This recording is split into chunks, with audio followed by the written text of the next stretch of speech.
I want to welcome you to the session on strategic planning. My name is Tiger McLuen with Youth Leadership and one of the writers of this stuff. We're really glad to have you here. This whole idea of strategic planning may sound big and fancy, but it's really just about having a clear focus in ministry. I don't know if I'm the only one that gets distracted, but I've met a lot of us who are well-intentioned. And I know that you all hope that your ministry makes a difference, that kids are impacted, that the faith of kids are shaped. But I want to remind you that hope is not a strategy. Good intentions in ministry is a great thing, but it's not enough. Because good intentions sounds good, but you miss the opportunity. And I have a phrase that I say a lot in youth ministry these days, and that is that vagueness is killing the church.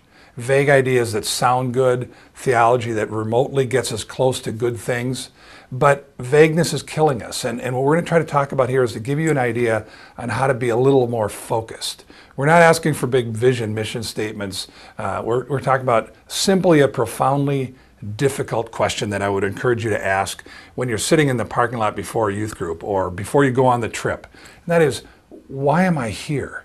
What's the point of all this? What are we hoping to accomplish? And that's not just a practical question of what is my job, but it's a theological question. What are we here for? What are we praying that God is up to? What are we hoping will happen in the lives of kids? It's really about having this big word called vision, and that can get fancy and too big. But here's a definition I've heard years ago that I really like that makes it simpler for me, and this is this. A vision is a picture of the future that produces passion.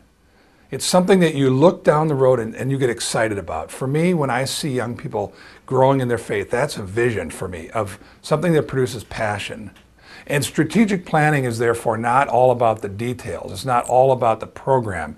It's about what are we up to and what do we believe about what God is up to. That it's about nurturing their faith, helping them grow as young people. Remember Terry mentioned the moralistic therapeutic deism that is so part of our faith culture? That vagueness. Vagueness is killing the church. It produces a theology that is moralistic, therapeutic, and deistic. So strategic planning is not just about running things well. It's not just about numbers or activity, but it's about coming alongside of teenagers and sharing these things. In Deuteronomy chapter 6, it says our job is to pass these things on to our children, to teach them as we walk along the road.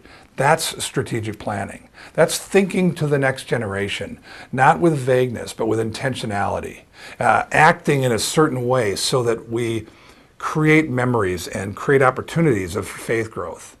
Joshua, when they're going into the promised land following Moses, in chapter 4, he makes an instruction that every one of the 12 tribes should take a rock from the middle of the river and put it on the side of the river inside the promised land.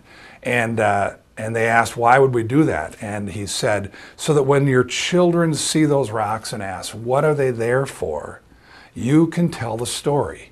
That's planning. That's looking forward to something. That's organizing so that we can have these conversations. The idea here is that we want you to have some goals of your leadership and your ministry. Why are you doing this? What's the purpose? Strategic planning is just trying to put some legs on that. It's not just about running things well or organizing things. It's about remembering, why are we here? Why are we excited about this? Why are we going on this trip? Why are we taking the gathering? That's strategic planning. And we want you to be talking about that in your groups to answer that question, why are we here? What's your vision for the future of teenagers that produces some passion in you for this experience you're going on, for all of your youth and family ministry? And this is a great opportunity for you to talk together as a group. So good luck, have a great conversation. Strategic planning, hope you had some good conversation. I want to remind you of a simple idea that's been helpful to me. As a person named Stephen Covey wrote this idea a long time ago in a leadership book. It's the idea that there are two circles that we all live with. One is our circle of concern. The circle of concern is that big area that you and I are concerned about. It might be world hunger, might be children in our family, might be our neighborhoods, might be whatever comes up on our screen, and we're concerned about that. He made this idea that leaders who focus a lot in the circle of concern tend to wander around and not have strategic planning. Strategic planning is when you work inside a smaller circle called your circle of influence. The circle of influence is that place where God has put you, and it's where you can exert some influence. This is your youth group, your small group, your church, your neighborhood, your workplace. That's your circle of influence. And what we're talking about here is to plan to be more intentional in your circle of influence. Dream big, but focus small. So when you go on a trip, dream big, have big visions, but also have visions that are about particular teenagers. So as you think about this, think about what it means to be a person who has great concerns, great ideas, but also is strategic. And that's what we're trying to talk about here. So keep working on this. We'll come back in other sessions to try to give you some other ways to be more influential in your circle of influence.